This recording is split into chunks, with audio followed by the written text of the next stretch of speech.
kembali lagi ke channel Dwi Prasetyo Utomo. Kali ini saya akan membahas mengenai interface atau sound card. Nah, sound cardnya adalah ini. Ini adalah sound card dari Focusrite. Di sini diberikan keterangan. Ini adalah Focusrite 24i4 generasi ketiga. Ini generasi terbaru. Mari kita unboxing apa saja yang kita dapatkan dari Focusrite yang terbaru dari generasi ketiga ini ya. Langsung aja kita unboxing. Seri apa namanya? 4i4 ini memang dari generasi 3 keluaran terbaru ya. Jadi sebelumnya itu adanya 2i4, 2i2 kayak gitu. Nah, ini adalah keluaran yang terbaru. Oke. Ini adalah di dalamnya masih ada kardusnya lagi. Nah, oke.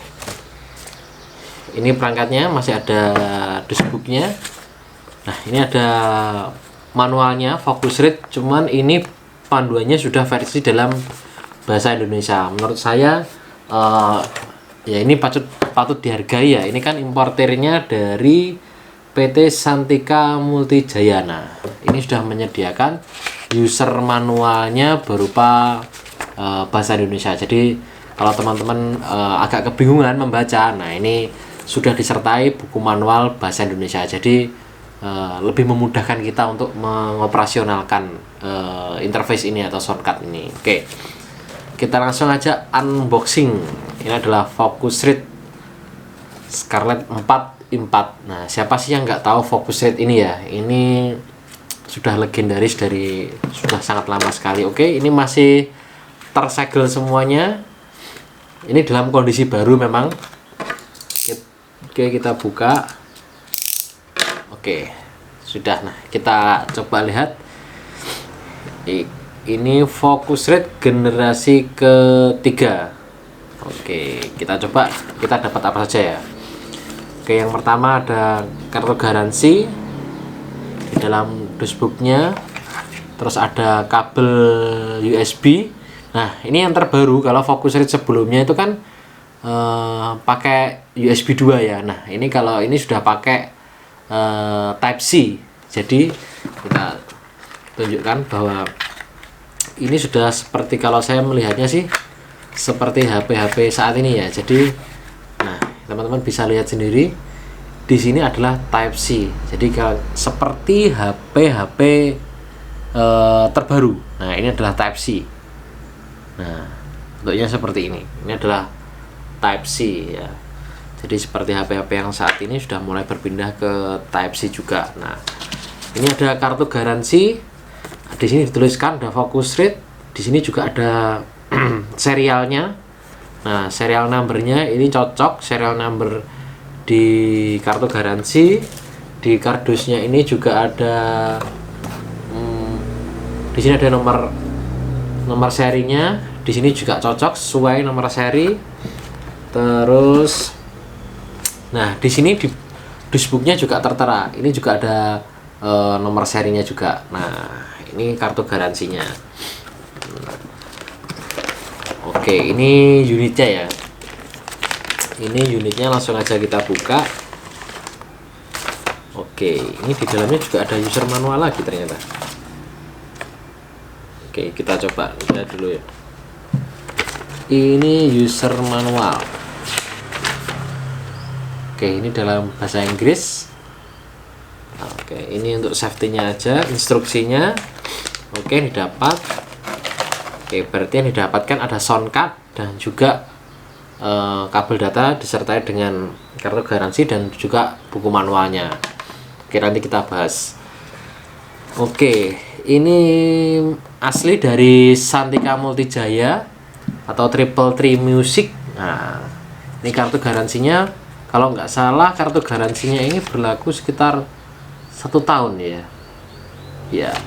Terus untuk service centernya ada di Jakarta, Bandung, Medan, Surabaya dan juga Makassar. Nah, seperti itu. Di Surabaya juga ada. Kalau di daerah saya kan di daerah Jawa Timur di Nganjuk. Jadi kalaupun service terdekat ada di Surabaya. Jadi menurut saya cukup dekat ke Surabaya untuk misalkan kalau ada kendala dengan si soundcard ini. Tapi selama ini pakai belum pernah ada kendala dengan si Focusrite ini. Nah, ini adalah seri 4 i4 yang terbaru. Jadi kalau dari tampilan depannya sih lebih hitam ya dari sebelumnya. Terus kalau sebelumnya ininya agak warnanya silver, sekarang sudah berubah menjadi warna hitam. Oke, sekarang beberapa tombol ini sudah mulai dikontrol pakai software ya nantinya di Windows ataupun di Mac. Nah, nanti bisa dikontrol di sana. Oke. Ini adalah seri 4i4. Artinya 4i4 itu adalah di sini ada 4 input dan 4 output. Kalau misalkan teman-teman pakai 2i2 itu berarti 2 input, 2 output. Nah, seperti itu. Nah, kalau 4i4 ini jadi sudah ada 2 input. Input yang pertama ada di depan. Nah, ini adalah input ke 1 dan ini adalah input kedua. Nah, ini input 1, ini input kedua. Nah, input ketiga, keempat itu ada di belakang. Nah, di sini teman-teman bisa lihat ini input 3, 3, 4. Ini ada out 1 sampai dengan 4. Nah, di sini ada kabel MIDI juga. Nah, seperti itu. Jadi penggunaannya inputnya ada 4, outnya ada 4. Nah, ini sesuai lah. Di juga ada MIDI masih disertakan. Nah, mungkin kalau ada pakai mungkin ada kalau kita di studio pakai kontrol tertentu itu bisa dipakai MIDI ya yang ada di sini. Nah, di sini langsung USB Type-C-nya, langsung Type-C. Jadi nggak ada adapter sendiri, jadi langsung dihubungkan langsung ke laptop sudah bisa nyala. Oke. Nah, kita hubungkan ke USB Type-C-nya ke laptop. Mari kita coba. Oke. Nah, ketika ini sudah tersambung, maka otomatis ini warna indikator hijau ini akan menjadi menyala ya teman-teman. Jadi kalau ini artinya dia sudah terhubung ke laptop. Tapi teman-teman nggak usah khawatir, nanti saya berikan video lagi seri berikutnya mengenai cara menginstal drivernya dan mengontrol si Focusrite ini di laptop. Oke, nanti kita lanjut di edisi berikutnya. Kita bahas beberapa fungsi-fungsi menu yang ada di depan ya. Yang pertama ini ada input XLR, ini ada yang combo, ini disebut dengan combo, artinya jack XLR itu seperti ini, yang punya kaki 3 seperti ini. Nah, seperti ini. Nah, itu bisa, atau bisa pakai model Akai. Akai itu seperti ini. Nah, ini Akai. Nah, itu bisa. Jadi tergantung kebutuhannya teman-teman. Kalau misalkan teman-teman misalkan dipakai untuk podcast.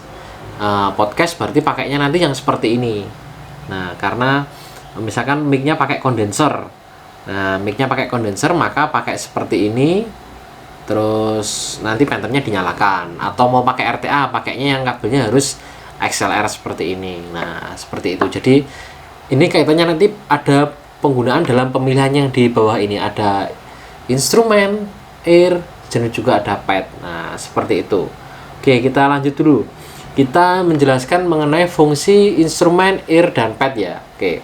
Misalkan saya colokkan input ini di nomor 1. Nah, kalau indikator bawah ini tidak menyala, indikator bawah ini bisa dikontrol di software di Focusrite ya nanti di laptop. Nanti saya jelaskan di sana juga, nanti saya contohkan screenshotnya, nanti sudah ada. Nah, misalkan saya ingin memutar musik, maka ini tidak perlu menyala. Nah, artinya kalau saya ini ada input berupa dari player atau mungkin dari istilahnya efek, itu tidak perlu ini dinyalakan karena modenya kalau sudah pakai TRS atau Akai seperti ini otomatis dia berupa inputnya line. Nah, beda lagi kalau misalkan kita ingin menggunakan ini sebagai gitar misalkan. Oke, kalau kita pakai sebagai gitar, nah ini saya nyalakan berupa instrumennya. Coba perhatikan, ini saya klik di sini. Indikatornya ini menjadi menyala. Artinya apa? Channel 1 ini saya pakai untuk instrumen, misalkan saya pakai sebagai gitar. Nah, seperti itu. Nah, kalau misalkan jalur kedua nanti digunakan untuk mic condenser, berarti nanti harus pakai ini dicolokkan di nomor 2, baru phantomnya nanti jangan lupa dinyalakan. Mic tersambung, kabel sudah tersambung baru dinyalakan. Pokoknya kalau selain mic pakainya yang pakai TRS atau TS atau Akai. Nah, kalau pakai mic nanti pakainya seperti ini supaya tidak membebani kinerja dari si preamp-nya si Focusrite ini. Seperti itu. Intinya kalau nggak pakai mic ya pakai Akai itu aja. Kalau pakai mic baru pakai seperti ini. Intinya seperti itu. Simpelnya seperti itu. Nah, ini ada instrumen, berikutnya ada ear. Nah, apa sih yang dimaksud dengan, nah di sini kan ada tertulis ya. Di sini ada instrumen, ada ear. Coba earnya saya nyalakan. Dari laptop saya klik. Nah, earnya ini kan jadi menyala ya. Nah, ini saya nyalakan seperti ini. Nah, artinya apa? Ear itu adalah kita menyalakan intinya di bagian input ini kita menyalakan sebuah istilahnya kita merubah frekuensi responnya. Seperti si preamp-nya klasik dari si Focusrite, intinya seperti itu. Jadi ketika kita ingin menggunakan preamp klasiknya dari Focusrite, maka kita perlu menyalakan si ear-nya. Kalau kita tidak ingin, ya nggak usah dinyalakan. Intinya seperti itu. Berikutnya adalah pad. Oke, kita coba pad kita nyalakan. Pad itu artinya misalkan begini, input nomor 1 ini misalkan sinyal terlalu berlebihan sampai dia over. Nah, makanya pad ini perlu kita turunkan. Nah, seperti itu. Jadi misalkan sinyalnya gain belum dibuka, istilahnya ini sudah terlalu kenceng misalkan. Gain sudah dibuka terlalu kenceng istilahnya. Gain baru dibuka sedikit sudah merah, klip merahnya sudah muncul. Nah, berarti ini sinyalnya terlalu besar, maka perlu kita nyalakan tombol pad ini. Nah, kita tombol, akhirnya apa? Sinyal itu akan dilemahkan. Begitu sudah dilemahkan, baru kita atur menggunakan gain control yang ada di potensio yang ada di depan ini. Nah, ini adalah fungsinya dari jack combo ini. Jadi nggak asal-asal pakai XLR atau pakai Akai. Intinya seperti itu. Jadi teman-teman harus bisa mengontrol instrumen itu, pakainya misalkan dipakai gitar. Kalau ini dibuat muter musik atau efek, berarti kita pakainya yang lain. Berarti ini harus dimatikan semua. Misalkan gini. Intinya pemakaiannya, kalau kita sekali lagi saya ulas, kalau ini pakainya untuk misalkan efek, play dari musik atau dari alat perangkat lain ngeplay, itu langsung pakai Akai, dan ini pakai line aja. Nah, ini instrumen nggak perlu dinyalakan. Kalau misalkan kita pakai gitar baru dinyalakan. Kalau kita ingin pakai preamp klasiknya dari si Focusrite, baru ear-nya kita nyalakan. Kalau sinyalnya terlalu besar, itu sering over, kita pad aja, baru gain kita angkat. Nah, itu fungsinya seperti itu. Nah, kalau di sini ada tombol phantom. Phantom ini kita nyalakan ketika kita memang dibutuhkan. Contohnya untuk apa? Mic kondensor, seperti mic RTA. Nanti pakainya pakai XLR seperti itu. Contohnya seperti ini yang XLR ya, teman-teman. Oke, ini yang XLR. Oke, nah itu cara mengontrol dan fungsi-fungsinya di sini. Kalau untuk pun itu berarti kita misalkan kita take vokal. Nah, ini bisa kita pakai seperti itu, take vokal. Ini untuk volume kita memutar musik. Nah, selebihnya seperti itu. Nanti mengenai kenapa tombol di sebelumnya dihilangkan, misalkan gini, seperti direct ataupun apa, nanti kita bahas di softwarenya. Kurang lebih seperti itu mengenai pembahasan unboxing dan review si Focusrite ini. Menurut saya Focusrite ini yang seri 4i4 ini cukup bagus. Menurut saya sudah cukup banget. Bahkan kalau teman-teman ingin meng-RTA, misalkan mic RTA-nya punya 2, ingin dicolokkan di sini bisa. Jadi teman-teman bisa meng-RTA langsung 2 mic sekaligus. Jadi meng-RTA-nya 2 tempat sekaligus itu bisa, tidak harus 1 tempat kalau pakai Focusrite 4i4 ini. Nah, jadi ini langsung mic RTA, terus di belakangnya sini langsung dibuat loopnya. Jadi outnya kan di sini ada 1, 2, 3, 4. Nanti salah satu outnya masuk di input 3. Nah, itu bisa teman-teman. Nah, seperti itu. Jadi teman-teman bisa mengukur langsung di 4, langsung di 2 tempat. Itu bisa langsung RTA-nya. Oke. Untuk itu terima kasih banyak sudah menonton video ini. Jangan lupa like, subscribe, dan komentar di bawah kalau masih ada yang kurang jelas. Untuk itu terima kasih banyak. Sampai jumpa di video berikutnya. Oke, see you.